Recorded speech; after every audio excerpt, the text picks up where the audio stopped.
কাকতাড়ুয়া। সত্যজিৎ রায়। মৃগাঙ্কবাবুর সন্দেহটা যে অমূলক নয় সেটা প্রমাণ হল পানাগড়ের কাছাকাছি এসে। গাড়ির পেট্রোল ফুরিয়ে গেল। পেট্রোলের ইন্ডিকেটরটা কিছুকাল থেকেই গোলমাল করছে। সে কথা আজও বেরোবার মুখে ড্রাইভার সুধীরকে বলেছেন, কিন্তু সুধীর গা করেনি। আসলে কাটা যা বলছিল তার চেয়ে কম পেট্রোল ছিল ট্যাঙ্কে। এখন কি হবে জিজ্ঞেস করলেন মৃগাঙ্কবাবু। আমি পানাগড় চলে যাচ্ছি, বলল সুধীর। সেখান থেকে তেল নিয়ে আসব। পানাগড় এখান থেকে কতদূর? মাইল 3 হবে। তার মানে তো 2-2.5 ঘন্টা। শুধু তোমার দোষেই এটা হলো। এখন আমার অবস্থাটা কি হবে ভেবে দেখেছ? মৃগাঙ্কবাবু ঠান্ডা মেজাজের মানুষ, কিন্তু 2.5 ঘন্টা খোলা মাঠের মধ্যে একা গাড়িতে বসে থাকতে হবে জেনে মেজাজটা খিটখিটে হয়ে গিয়েছিল। তাহলে আর দেরি করো না, বেরিয়ে পড়ো। 8টার মধ্যে কলকাতা ফিরতে পারবে তো? এখন 3:30। তা পারবো বাবু। এই নাও টাকা। আর ভবিষ্যতে এমন ভুলটি করো না কখনো। লং জার্নিতে এসব রিস্কের মধ্যে যাওয়া কখনোই উচিত নয়। সুধীর টাকা নিয়ে চলে গেল পানাগড় অভিমুখে। মৃগাঙ্কশেখর মুখোপাধ্যায় খ্যাতনামা জনপ্রিয় সাহিত্যিক। দুর্গাপুরে একটি ক্লাবের সাংস্কৃতিক অনুষ্ঠানে তাকে ডাকা হয়েছিল মানপত্র দেওয়া হবে বলে। ট্রেনে রিজার্ভেশন পাওয়া যায়নি, তাই মোটরে যাত্রা। সকালে চা খেয়ে বেরিয়েছেন, আর ফেরার পথে এই দুর্যোগ। মৃগাঙ্কবাবু কুসংস্কারে বিশ্বাস করেন না। পাজিতে দিনক্ষণ দেখে যাত্রা করাটা তার মতে কুসংস্কার। কিন্তু আজ পাজিতে যাত্রা নিষিদ্ধ বললে তিনি অবাক হবেন না। আপাতত গাড়ি থেকে নেমে আর ভেঙে তিনি তার চারদিকটা ঘুরে দেখে নিলেন। মাঘ মাস। ক্ষেত থেকে ধান কাটা হয়ে গেছে। চারদিক ধু ধু করছে মাঠ। দূরে, বেশ দূরে, একটিমাত্র কুঁড়েঘর একটি তেঁতুল গাছের পাশে দাঁড়িয়ে আছে। এছাড়া বসতির কোনো চিহ্ন নেই। আরও দূরে রয়েছে একসারি তালগাছ, আর সবকিছুর পিছনে জমাট বাঁধা বন। এই হল রাস্তার এক দিক, অর্থাৎ পূব দিকের দৃশ্য। পশ্চিমেও বিশেষ পার্থক্য নেই। রাস্তা থেকে 40-50 হাত দূরে একটা পুকুর রয়েছে। তাতে জল বিশেষ নেই। গাছপালা যা আছে তা 2-1টা বাবলা ছাড়া সবই দূরে। এদিকেও 2টি কুঁড়েঘর রয়েছে, কিন্তু মানুষের কোনো চিহ্ন নেই। আকাশে উত্তরে মেঘ দেখা গেলেও এদিকে রোদ। মাঠের মধ্যে দাঁড়িয়ে আছে একটা কাকতাড়ুয়া। শীতকাল হলেও রোদের তেজ আছে বেশ। তাই মৃগাঙ্কবাবু গাড়িতে ফিরে এলেন। তারপর ব্যাগ থেকে একটা গোয়েন্দাকাহিনী বার করে পড়তে আরম্ভ করলেন। এর মধ্যে 2টো অ্যাম্বাসাডর আর একটা লরি গেছে তার পাশ দিয়ে। তার মধ্যে একটা কলকাতার দিকে। কিন্তু কেউ তার অবস্থা জিজ্ঞেস করার জন্য থামেনি। মৃগাঙ্কবাবু মনে মনে বললেন, বাঙালিরা এ ব্যাপারে বড় স্বার্থপর হয়। নিজের অসুবিধা করে পরের উপকার করাটা তাদের কুষ্ঠিতে লেখে না। তিনি নিজেও কি এদের মতোই ব্যবহার করতেন? হয়তো তাই। তিনিও তো বাঙালি। লেখক হিসেবে তার খ্যাতি আছে ঠিকই, কিন্তু তাতে তার মজ্জাগত দোষগুলোর কোনো সংস্কার হয়নি।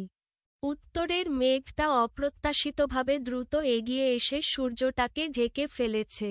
সঙ্গে সঙ্গে একটা ঠান্ডা হাওয়া। মৃগাঙ্কবাবু ব্যাগ থেকে পুল ওভারটা বার করে পরে নিলেন। এদিকে সূর্যও দ্রুত নিচের দিকে নেমে এসেছে। 5টার মধ্যেই অন্ত যাবে। তখন ঠান্ডা বাড়বে। কি মুশকিলে ফেলল তাকে সুধীর। মৃগাঙ্কবাবু দেখলেন যে, বইয়ে মন দিতে পারছেন না। তার চেয়ে নতুন গল্পের প্লট ভাবলে কেমন হয়? ভারত পত্রিকা তার কাছে একটা গল্প চেয়েছে। সেটা এখনো লেখা হয়নি। একটা প্লটের খানিকটা মাথায় এসেছে এই পথটুকু আসতেই। মৃগাঙ্কবাবু নোটবুক বার করে কয়েকটা পয়েন্ট লিখে ফেললেন। নাহ, গাড়িতে বসে আর ভালো লাগে না। খাতা বন্ধ করে আবার বাইরে এসে দাঁড়ালেন মৃগাঙ্কবাবু। তারপর কয়েক পা সামনে এগিয়ে রাস্তার মাঝখানে দাঁড়িয়ে এদিক ওদিক দেখে তার মনে হলো বিশ্ব চরাচরে তিনি একা। এমন একা তিনি কোনোদিন অনুভব করেননি। না, ঠিক একা নয়, একটা নকল মানুষ আছে কিছু দূরে দাঁড়িয়ে। ওই কাকতাড়ুয়াটা। মাঠের মধ্যে এক জায়গায় কি যেন একটা শীতের ফসল রয়েছে একটা ক্ষেতে। তারই মাঝখানে দাঁড়িয়ে আছে কাকতাড়ুয়াটা। একটা খাড়া বাঁশ মাটিতে পোঁতা। তার সঙ্গে আড়াআড়িভাবে একটা বাঁশ ছড়ানো হাতের মতো দুদিকে বেরিয়ে আছে। এই হাত দুটো গলানো রয়েছে একটা ছেঁড়া জামার দুটো আস্তিনের মধ্য দিয়ে। খাড়া বাঁশটার মাথায় রয়েছে একটা উপুড় করা মাটির হাঁড়ি। দূর থেকে বোঝা যায় না, কিন্তু মৃগাঙ্কবাবু অনুমান করলেন সেই হাঁড়ির রং কালো, আর তার ওপর সাদা রং দিয়ে আঁকা রয়েছে ড্যাবা ড্যাবা চোখ মুখ। আশ্চর্য এই জিনিসটা পাখিরা আসল মানুষ ভেবে ভুল করে, আর তার ভয় খেতে এসে উৎপাত করে না। পাখিদের বুদ্ধি কি এতই কম? কুকুর তো এই ভুল করে না, তারা মানুষের গন্ধ পায়। কাক চড়ুই কি তাহলে সে গন্ধ পায় না? মেঘের মধ্যে একটা ফাটল দিয়ে রোদ এসে পড়ল কাকতাড়ুয়াটার গায়ে। মৃগাঙ্কবাবু লক্ষ্য করলেন যে জামাটা কাকতাড়ুয়াটার গায়ে পরানো হয়েছে সেটা একটা ছিটের শার্ট। কার কথা মনে পড়ল ওই ছেঁড়া লাল কালো ছিটের শার্টটা দেখে?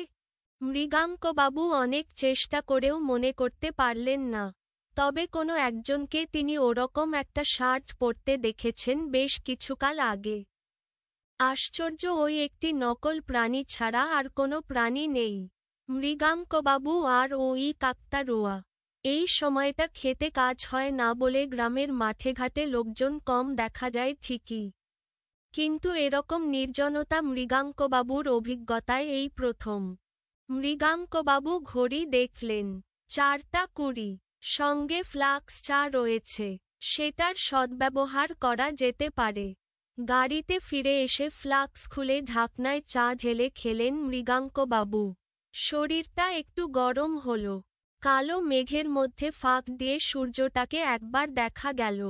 কাকতাড়ুয়াটার গায়ে পড়েছে লালচে রোদ। সূর্য দূরের তালগাছটার মাথার কাছে এসেছে, আর মিনিট 5-একেই অন্ত যাবে। আরেকটা অ্যাম্বাসাডর মৃগাঙ্কবাবুর গাড়ির পাশ দিয়ে বেরিয়ে গেল। মৃগাঙ্কবাবু আরেকটু চা ঢেলে খেয়ে আবার গাড়ি থেকে নামলেন। সুধীরের আসতে এখনো ঘণ্টাখানেক দেরি। কি করা যায়? পশ্চিমের আকাশ এখন লাল, সেদিকে থেকে মেঘ সরে এসেছে। চ্যাপ্টা লাল সূর্যটা দেখতে দেখতে দিগন্তের আড়ালে চলে গেল। এবার ঝপ করে অন্ধকার নামবে। কাকতাড়ুয়া। কেন জানি মৃগাঙ্কবাবু অনুভব করছেন প্রতি মুহূর্তেই ওই নকল মানুষটা তাকে বেশি করে আকর্ষণ করছে। সেটার দিকে একদৃষ্টে চেয়ে থাকতে থাকতে মৃগাঙ্কবাবু কতকগুলো জিনিস লক্ষ্য করে একটা হৃদকম্প অনুভব করলেন। ওটার চেহারায় সামান্য পরিবর্তন হয়েছে কি? হাত দুটো কি নিচের দিকে নেমে এসেছে খানিকটা? দাঁড়ানোর ভঙ্গিটা কি আরেকটু জ্যান্ত মানুষের মতো? খাড়া বাঁশটার পাশে কি আরেকটা বাঁশ দেখা যাচ্ছে? ও দুটো কি বাঁশ, না ঠ্যাং? মাথার হাঁড়িটা একটু ছোট মনে হচ্ছে না?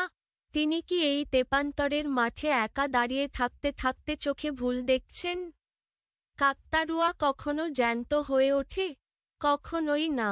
কিন্তু মৃগাঙ্কবাবুর দৃষ্টি আবার কাকতাড়ুয়াটার দিকে গেল। কোনো সন্দেহ নেই, সেটা জায়গা বদল করেছে। সেটা ঘুরে দাঁড়িয়ে তার দিকে খানিকটা এগিয়ে এসেছে না, আসছে। খুঁড়িয়ে খুঁড়িয়ে চলা, কিন্তু দু পায়ে চলা। হাঁড়ির বদলে একটা মানুষের মাথা। গায়ে এখনো সেই ছিটের শার্ট, আর তার সঙ্গে মালকোচা দিয়ে পরা খাটো ময়লা ধুতি। বাবু। মৃগাঙ্কবাবুর সমস্ত শরীরের মধ্যে দিয়ে একটা শিহরণ খেলে গেল। কাকতাড়ুয়া মানুষের গলায় ডেকে উঠেছে এবং এ গলা তার চেনা। এ হল তাদের এককালের গৃহকর্মী অভিরামের গলা। এদিকেই তো ছিল অভিরামের দেশ। একবার তাকে জিজ্ঞেস করেছিলেন মৃগাঙ্কবাবু। অভিরাম বলেছিল, সে থাকে মানকরের পাশের গায়ে। পানাগড়ের আগের স্টেশনই তো মানকর। মৃগাঙ্কবাবু চরম ভয়ে পিছোতে পিছোতে গাড়ির সঙ্গে সেটে দাঁড়ালেন। অভিরাম এগিয়ে এসেছে তার দিকে। এখন সে মাত্র 10 গজ দূরে। আমায় চিনতে পারছেন বাবু? মনে যতটা সাহস আছে সবটুকু একত্র করে মৃগাঙ্কবাবু প্রশ্নটা করলেন। তুমি অভিরাম না? এতদিন পরেও আপনি চিনেছেন বাবু? মানুষেরই মতো দেখাচ্ছে অভিরামকে, তাই বোধহয় মৃগাঙ্কবাবু সাহস পেলেন। বললেন, তোমাকে চিনেছি তোমার জামা দেখে। এই জামা তো আমিই তোমাকে কিনে দিয়েছিলাম। হ্যাঁ বাবু, আপনিই দিয়েছিলেন। আপনি আমার জন্য অনেক করেছেন, কিন্তু শেষে এমন হলো কেন বাবু? আমি তো কোনো দোষ করিনি।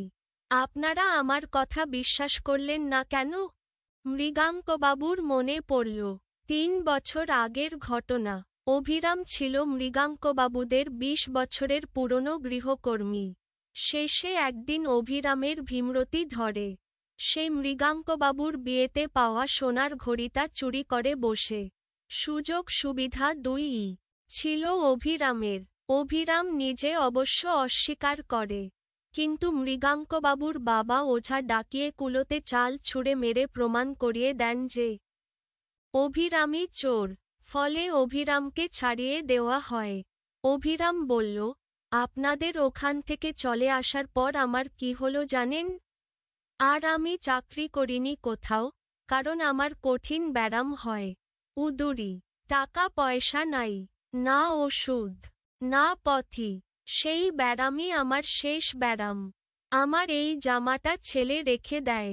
সে নিজে কিছুদিন পরে, তারপর সেটা ছিঁড়ে যায়।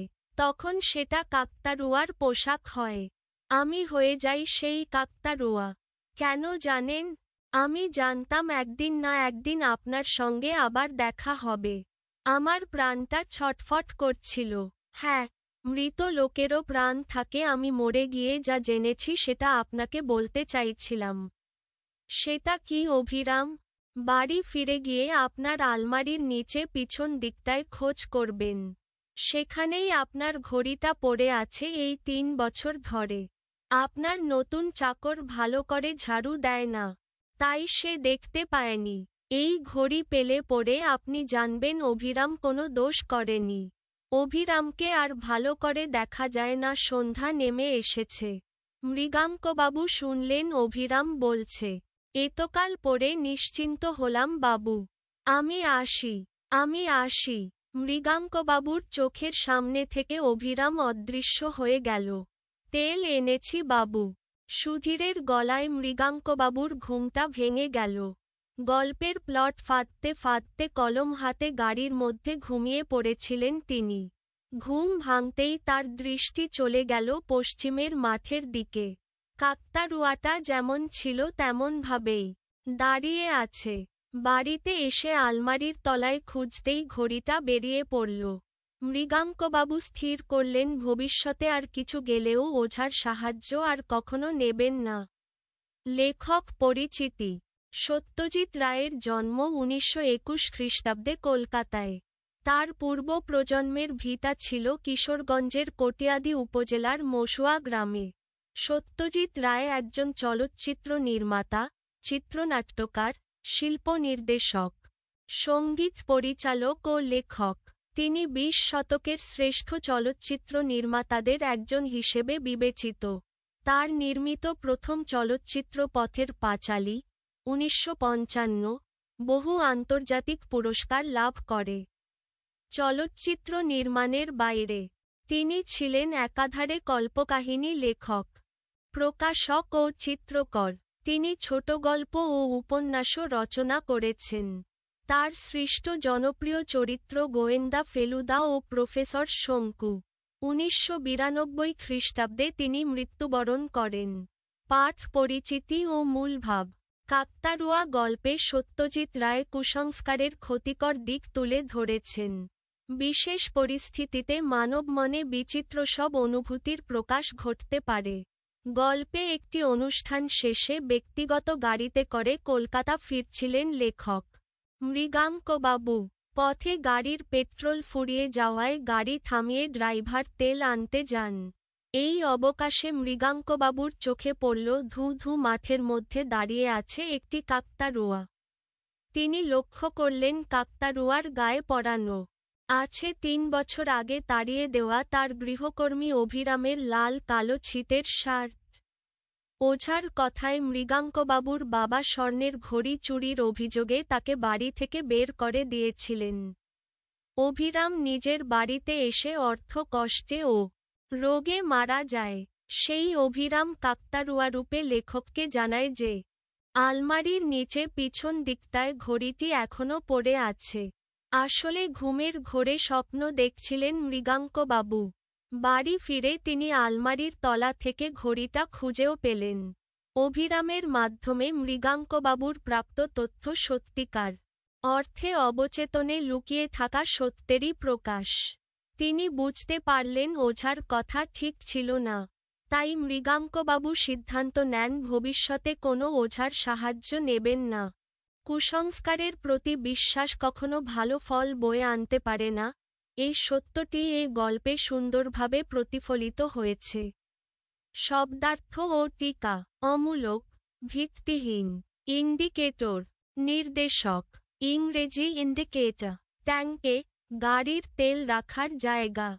লং জার্নি, দীর্ঘ ভ্রমণ। ইংরেজি লং জার্নি। রিস্ক, ঝুঁকি। ইংরেজি রিস্ক। মানপত্র, সম্মানসূচক স্মারক। রিজার্ভেশন, সংরক্ষণ। ইংরেজি রিজার্ভেশন। কুসংস্কার, বিভিন্ন বিশ্বাস যার পেছনে যৌক্তিক কোনো কারণ থাকে না। পাঁজি, পঞ্জিকা, যেখানে তারিখ, সন, তিথি নক্ষত্র ইত্যাদি লেখা থাকে। কুঁড়েঘর, খড়কুটো দিয়ে বানানো ছোট ঘর। বসতি, বসবাসের জায়গা। অ্যাম্বাসাডর, এক ধরনের মোটর গাড়ির নাম। ইংরেজি অ্যাম্বাসেডর। কুষ্ঠি, নবজাতকের ভবিষ্যৎবাণী লেখা হয় যেখানে। মজ্জাগত, জন্মগত। পুলোভার, সুতোয় বোনা শীতকালীন জামা। প্লট, কাহিনী, ঘটনাক্রম। নোটবুক, দরকারি তথ্য টুকে রাখার খাতা বিশেষ। ইংরেজি নোটবুক। পয়েন্ট, বিষয়, প্রসঙ্গ। ইংরেজি পয়েন্ট। বিশ্বচরাচর, সারা পৃথিবী। ড্যাবা ড্যাবা, বড় অর্থে ব্যবহৃত হয়েছে। সদ্ব্যবহার, ঠিকভাবে কোনো কিছু ব্যবহার করা বা কাজে লাগানো।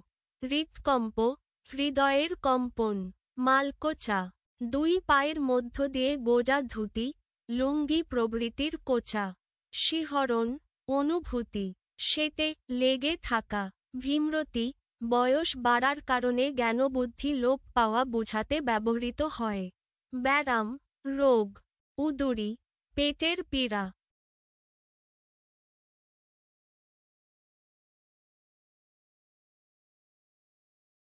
বর্ণনামূলক প্রশ্ন। ১. ক পাঁজিতে দিনক্ষণ দেখে যাত্রা করাটা তার মতে কুসংস্কার কেন? ব্যাখ্যা করো। উত্তর। মৃগাঙ্কবাবু যুক্তিবাদী ও বিজ্ঞানমনস্ক মানুষ। তার মতে কোনো কাজের সাফল্য বা ব্যর্থতা মানুষের পরিকল্পনা, সতর্ক ও বাস্তব পরিস্থিতির ওপর নির্ভর করে, দিন, তিথি বা নক্ষত্রের ওপর নয়। তাই পাঁজি দেখে দিনক্ষণ মিলিয়ে যাত্রা শুরু করলে কাজ ভালো হবে, এই বিশ্বাসের পেছনে কোনো যুক্তিসঙ্গত কারণ নেই। যুক্তিহীন এমন বিশ্বাসকেই তিনি কুসংস্কার মনে করেন। সেই কারণেই পাঁজিতে দিনক্ষণ দেখে যাত্রা করাকে তার মতে কুসংস্কার বলা হয়েছে। খ মৃগাঙ্কবাবু কেন সিদ্ধান্ত নেন ভবিষ্যতে কোনো ওঝার সাহায্য নেবেন না? বুঝিয়ে লেখো। উত্তর। মৃগাঙ্কবাবু অভিরামের ঘটনার মাধ্যমে উপলব্ধি করেন যে ওঝার ওপর নির্ভর করে নেওয়া সিদ্ধান্ত ছিল ভুল ও অন্যায়। ওঝার কথায় বিশ্বাস করে তার বাবা অভিরামকে চোর সাব্যস্ত করেছিলেন। অথচ বাস্তবে অভিরাম নির্দোষ ছিল এবং হারানো ঘড়িটি ৩ বছর ধরে আলমারির নিচেই পড়ে ছিল। এর ফলে একজন নিরপরাধ মানুষ অপমানিত হয়ে বাড়ি ছাড়তে বাধ্য হয় এবং দুঃখ কষ্টে তার মৃত্যু ঘটে। এই ঘটনার সত্য উদ্ঘাটিত হওয়ার পর মৃগাঙ্কবাবু বুঝতে পারেন যে কুসংস্কার ও ওঝার কথায় বিশ্বাস মানুষকে ভুল পথে চালিত করে এবং ভয়াবহ পরিণতি ডেকে আনে। তাই ভবিষ্যতে এমন অন্যায় ও ভুল সিদ্ধান্ত এড়াতে তিনি আর কখনো ওঝার সাহায্য নেবেন না বলে সিদ্ধান্ত নেন। ২. বাঙালিরা এ ব্যাপারে বড় স্বার্থপর। কোন ব্যাপারে এবং কেন এ কথা বলা হয়েছে? উত্তর: এখানে মৃগাঙ্কবাবু পথের ধারে পেট্রোল ফুরিয়ে বিপদে পড়ে থাকলেও তার পাশ দিয়ে কয়েকটি গাড়ি চলে যায়। কিন্তু কেউ থেমে তার অবস্থা জানতে বা সাহায্য করতে এগিয়ে আসে না। এই পরিস্থিতিতে তিনি মনে করেন, নিজের সামান্য অসুবিধা স্বীকার করে অন্যের উপকার করার মানসিকতা অনেকের নেই। অর্থাৎ বিপদে পড়া মানুষকে সাহায্য না করার ব্যাপারেই তিনি বলেন। বাঙালিরা এ ব্যাপারে বড় স্বার্থপর। নিজের অভিজ্ঞতা থেকেই এমন মন্তব্য করেন তিনি। কাকতাড়ুয়া গল্পের শিরোনাম কাকতাড়ুয়া রাখাটা কতটা সার্থক হয়েছে বলে মনে করো? উত্তরের পক্ষে যুক্তি দাও। উত্তর: কাকতাড়ুয়া গল্পের শিরোনামটি অত্যন্ত সার্থক। কারণ পুরো গল্পের রহস্য, ভীতি ও মূল ভাব কাকতাড়ুয়াকে কেন্দ্র করেই গড়ে উঠেছে। ধু ধু মাঠের মধ্যে দাঁড়িয়ে থাকা কাকতাড়ুয়াটি প্রথমে একটি সাধারণ কৃষিজ উপকরণ হলেও ক্রমে তা গল্পের সবচেয়ে গুরুত্বপূর্ণ প্রতীক হয়ে ওঠে। মৃগাঙ্কবাবুর একাকিত্ব, ভয়, কল্পনা ও অবচেতনের টান এই কাকতাড়ুয়াকে ঘিরেই প্রকাশ পায়। এছাড়া কাকতাড়ুয়াই অভিরামের স্মৃতি ও তার সঙ্গে জড়িয়ে থাকা অন্যায়ের প্রতীক।